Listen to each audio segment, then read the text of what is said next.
વલસાડ જિલ્લામાં આવેલા ધરમપુર તાલુકાના કરંજવેરી ગામે વાપી શામળાજી NHI રોડના લાંબા સમયથી અટકેલા કામને લઈને નારાજ ગ્રામજનોએ આંદોલનનું શસ્ત્ર ઉગામ્યું હતું, જેના પગલે ધરમપુરના PI સાહેબ સ્થળ પર પહોંચી NHI વિભાગ સાથે વાતચીત કરી વહીવટી દખલ બાદ ગ્રામજનોને આંદોલન હાલ પૂરતું મોકૂફ રાખવા વિનંતી કરવામાં આવી હતી।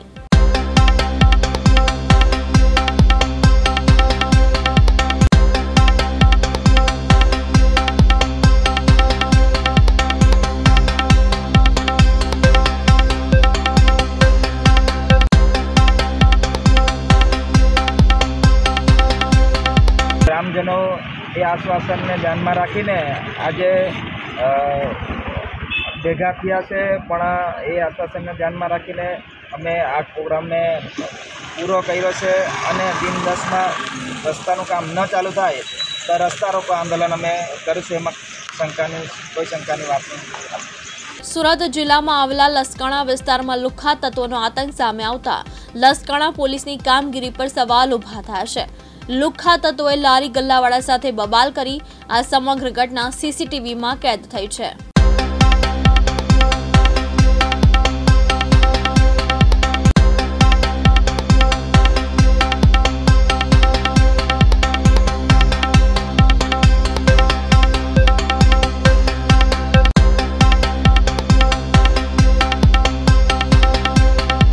સુરત જિલ્લામાં આવેલા લસકાણા તાલુકામાં અસામાજિક તત્વોનો આતંક સામે આવતા લસકાણા પોલીસની કામગીરી પર સવાલ ઉભા થયા છે।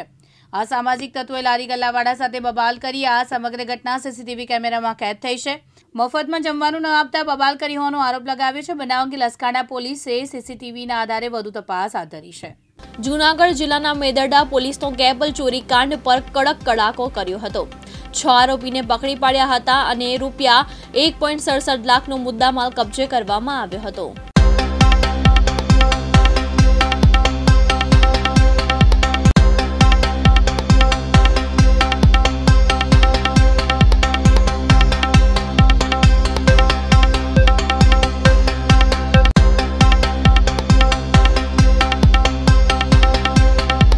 જૂનાગઢ જિલ્લામાં વધતી કેબલ ચોરીની ઘટનાઓ સામે મેદરડા પોલીસે કડક કાર્યવાહી કરી છે। મેદરડાના દત્રાણા અને આલિન્દ્રા ગામોની સીમમાંથી કેબલ ચોરી થઈ રહી હતી, જેમાં 10 જેટલા ખેડૂતોના ખેતરમાંથી કેબલ કપાઈ જતા 3 લાખ જેટલું નુકસાન થયું છે। આ તમામ ચોરીકાંડનો ભેદ ઉકેલી મેદરડા પોલીસે 6 આરોપીને ઝડપી પાડ્યા છે।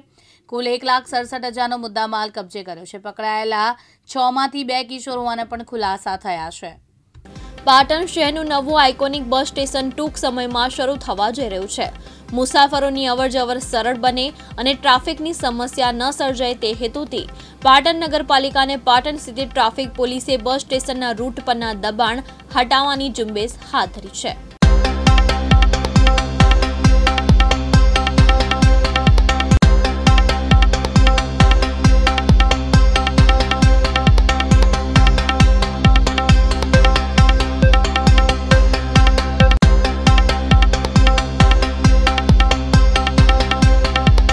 પાટણ શહેરનું નવું આઇકોનિક બસ સ્ટેશન ટૂંક સમયમાં શરૂ થવા જઈ રહ્યું છે।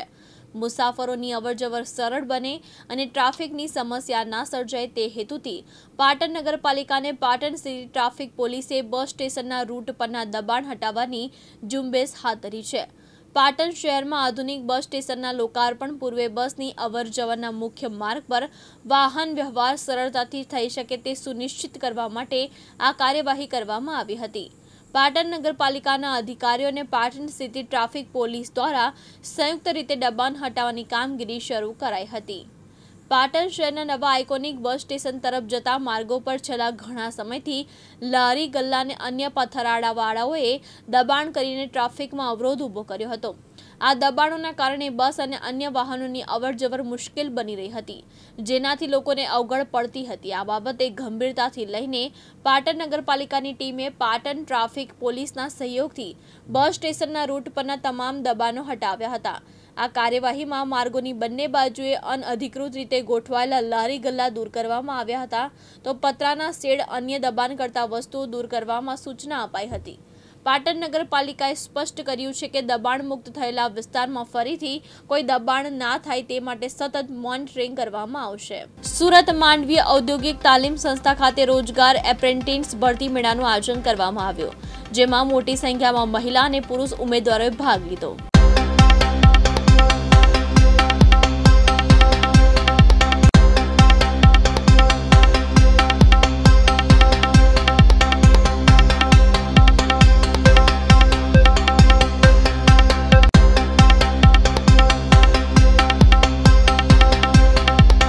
નમસ્તે, હું BS ગામિત, આચાર્ય ITI માંડવી।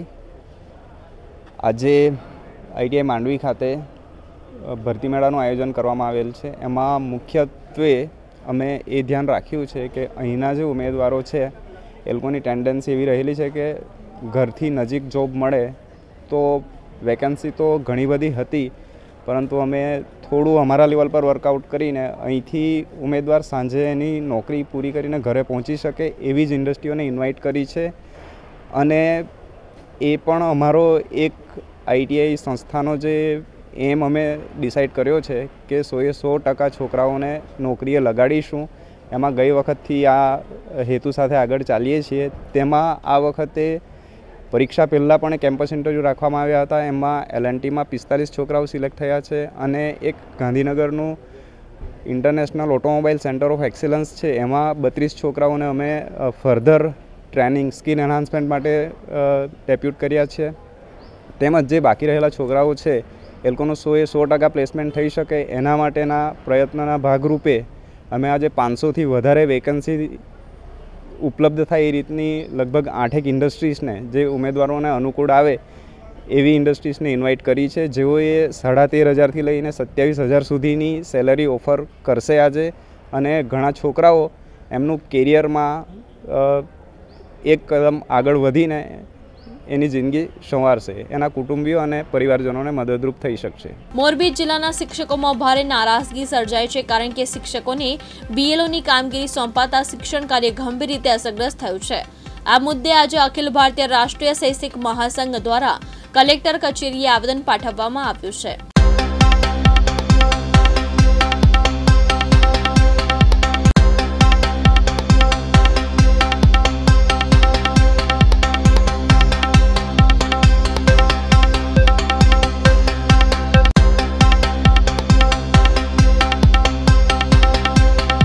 આપ સૌ જાણો છો કે અત્યારે મતદાર યાદી સુધારણા સરની કામગીરી ચાલુ છે અને આમ જોઈએ તો 10 રાજ્યોમાં કામગીરી ચાલુ છે અને એમાંય ગુજરાત સહિત મોરબીમાં કામગીરી ચાલુ છે। ત્યારે BLOની જે ફરજ બજાવતા અમારા શિક્ષકો છે અને 90% શિક્ષકો ને BLO તરીકે ફરજ બજાવે છે। એના કારણે પહેલાં તો શિક્ષણ બિલકુલ બંધ થઈ ગયું છે। શાળાઓ જાણે અનઅધ્યયન બની ગઈ છે। ઘણી બધી શાળાઓમાં 100% સ્ટાફ છે એ BLOની કામગીરી કરી રહ્યો છે। એટલે અમારો પ્રશ્ન એ છે કે અમારે આ સરની કામગીરી કરવી કે અમારા બાળકોની કામગીરી અને ભણાવવાની કામગીરી કરવી। ત્યાર પછી હમણાં ગુણોત્સવ આવશે, પ્રવેશોત્સવ આવશે, ત્યારે આ જ અધિકારીઓ કલેક્ટરશ્રી, પ્રાંત અધિકારીશ્રી, મામલતદારશ્રી અમારી શાળામાં આવશે અને ત્યારે બાળકોને વાંચન લેખન કરાવશે અને ત્યારે પાછો વાંક છે એ અમારા શિક્ષકોનો જ આવશે। એટલે અમારો પ્રશ્ન એ છે કે અમારે આ કામગીરી કરવી કે અમારે ભણાવવાની કામગીરી કરવી, આ એક મહત્ત્વનો પ્રશ્ન છે।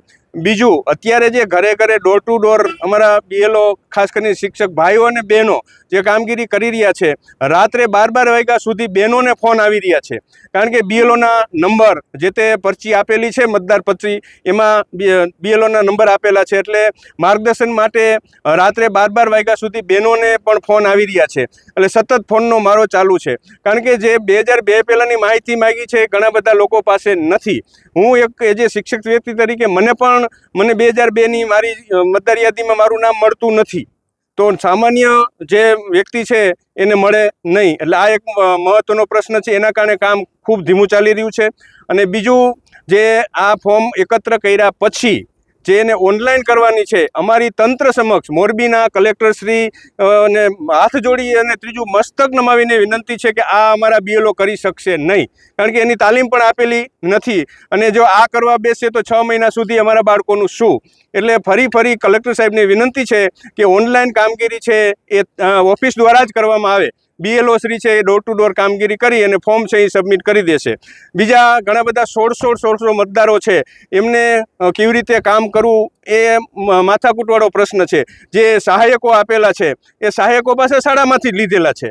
તો સહાયકો ઘણી જગ્યાએ પોતાની કામગીરીને કારણે કામ કરી શકતા નથી. તો આવા અનેક પ્રશ્નો છે. એ સિવાય જે દીકરીઓ સાસરે ગઈ હોય, ખાસ કરીને 66 ટંકારામાં જે પ્રશ્નો છે જેમાં નામ સર્ચ થતા નથી, તો એ પ્રશ્નો ટેકનિકલ પ્રશ્નો હલ કરવામાં આવે. અને આ રીતે અમારા જો પ્રશ્નો હલ થશે તો જ આ કામગીરી ઝડપથી અને સરળતાથી થશે. અને એક જ પ્રશ્ન એ છે કે ઓનલાઈન કામગીરી BLO કરી શકશે નહીં અને કરશે પણ નહીં. વડોદરા સ્ટેશનથી પોલિટેકનિકલ શાસ્ત્રી બ્રિજ સુધીના રસ્તાનું તાત્કાલિક સમારકામ અને જાળવણી કરવાની માંગ કોંગી કોર્પોરેટર દ્વારા કરાઈ છે.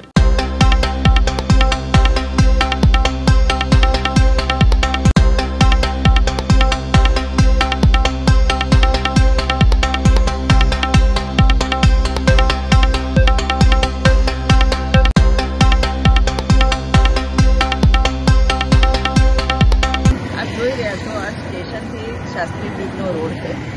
વડોદરા શહેરનું બિઝીએસ્ટ રોડ કહેવાય તો નવાય નહીં. લાખો વ્હીકલ્સ અહીંથી પાસ થતા હોય છે. બુલેટ ટ્રેન માટે અડધો રોડ અમુક જગ્યાએ બંધ કરવામાં આવ્યો છે અને જે અડધો રોડ ચાલુ છે વ્હીકલ માટે એમાં ખૂબ અવરોધો છે. કેચમેન્ટો ઊંચી છે, ખાડા પડ્યા છે અને આને મેન્ટેન કરવામાં આવતો નથી. જ્યારે કોર્પોરેશને આ રોડ બુલેટ ટ્રેન માટે સુપૃત કરેલો ત્યારે કરાર થયેલો હતો કે આમ જનતા માટે આ રોડ ખુલ્લો રહેશે. પણ જે રીતના રોડની અત્યારે હાલત છે, અમારી ડિમાન્ડ છે કે તાત્કાલિક એને રિપેર કરાવવો જોઈએ. તમને ખ્યાલ જ હશે કે વડોદરા શહેરનું રેલવે સ્ટેશન એટલે ભારત દેશનું 5th busiest railway station. 340 train અહીંયા રોજથી પસાર થાય, ઊભી રહે, કાં તો અહીંયાથી પેસેન્જર્સ રહે. સાથે વડોદરાનું સેન્ટ્રલ બસ સ્ટોપ અહીંયા છે, જ્યાંથી આજુબાજુના તમામ ગામના લોકો અહીંયા એન્ટર થતા હોય અને આપણા શહેરનું બસ સ્ટોપ બી અહીંયા છે. ત્યારે લાખો વ્હીકલ્સ અહીંથી જાય અને વડોદરા શહેરની એક ખરાબ ઇમ્પ્રેશન લઈને જાય. આ સ્માર્ટ સિટી એરિયા બેઝ ડેવલપમેન્ટનો પ્રાઇમ રોડ જે છે એ રોડની હાલત એટલી કફોડી છે કે અમે કમિશનરને કાલે આવેદનપત્ર આપ્યું છે કે તાત્કાલિક આ બુલેટ ટ્રેનના જે બી કોન્ટ્રાક્ટર્સ હોય એમની પાસે આ રોડ દુરસ્ત કરાવે. વડોદરામાં પૈસાની લેતી દેતીના વિવાદને લઈને એક યુવતીનું અપહરણ કરવામાં આવ્યું છે. મારામારી તેમજ લૂંટ જેવા ગંભીર ગુનાનો પોલીસ દ્વારા ભેદ ઉકેલવામાં આવ્યો છે. સમા પોલીસ સ્ટેશનની ટીમે ઝડપભેર કાર્યવાહી કરીને આ હિંસક ગુનાનો પર્દાફાશ કર્યો છે.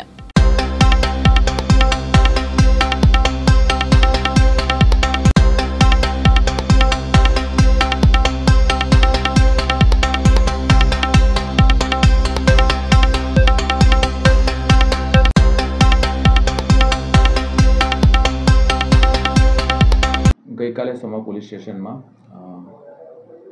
એક ફરિયાદી બેન દ્વારા એમના અપહરણ અને મારવાનો ફરિયાદ કરવામાં આવી હતી.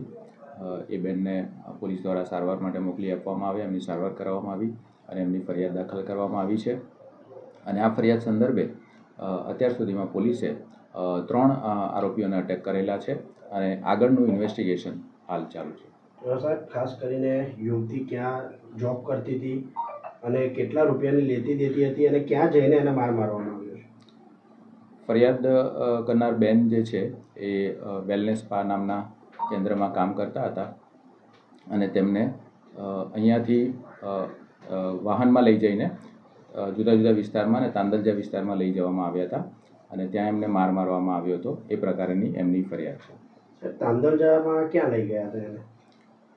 અલગ અલગ વિસ્તારે લઈ ગયા હતા અને આરોપીના ઘરે પણ લઈ ગયા હતા. એ પ્રકારની એ બેનની ફરિયાદ છે. જ્યાં જ્યાં લઈ જઈને મારવામાં આવ્યો છે તે લોકો સામે પણ કાર્યવાહી કોઈ થશે? તપાસમાં જે આરોપીઓનું નામ અત્યાર સુધી જાણવામાં આવ્યા છે, જે બહાર આવ્યું છે, એમાંથી તમામ જે સંકળાયેલા હતા એ 3 આરોપીઓને હાલ અટક કરવામાં આવેલા છે. સાહેબ, એક ખાસ કરીને મહત્વનો સવાલ છે કે આવા ખૂણા ખાતરામાં જે સ્પા ચાલી રહ્યા છે અને માત્ર 6-6.5 હજારની લેતી દેતીમાં આ રીતનું વર્તન કરવું તે કેટલું યોગ્ય? બિલકુલ, બેનની જે ફરિયાદ છે ભોગ બનનારની, એના ઉપર કાર્યવાહી કરવામાં ખૂબ જ સખત કાર્યવાહી કરવામાં આવી રહી છે. પોલીસ દ્વારા તમામ પાસાઓને લઈને વિગતવાર ઇન્વેસ્ટિગેશન કરવામાં આવી રહ્યું છે અને જે કોઈ પણ આ બનાવમાં સામેલ હશે એ તમામ વિરુદ્ધ ધોરણસરની કાર્યવાહી કરવામાં આવશે. બેનને ક્યાં ક્યાં મારવામાં આવ્યો છે? વિગતવાર ફરિયાદમાં બેને પોતાની ફરિયાદ આપેલી છે તેમાં તેમને મારવામાં આવેલો છે, જેની ફરિયાદ લેવામાં આવી છે અને બેનની સારવાર કરવામાં આવી છે અને જે લોકો એમાં સામેલ હતા તેમના વિરુદ્ધ કાર્યવાહી કરવામાં આવી રહી છે. આ હતા આજના અગત્યના સમાચાર. વધુ સમાચાર માટે જોતા રહો દિવ્યાંગ ન્યૂઝ.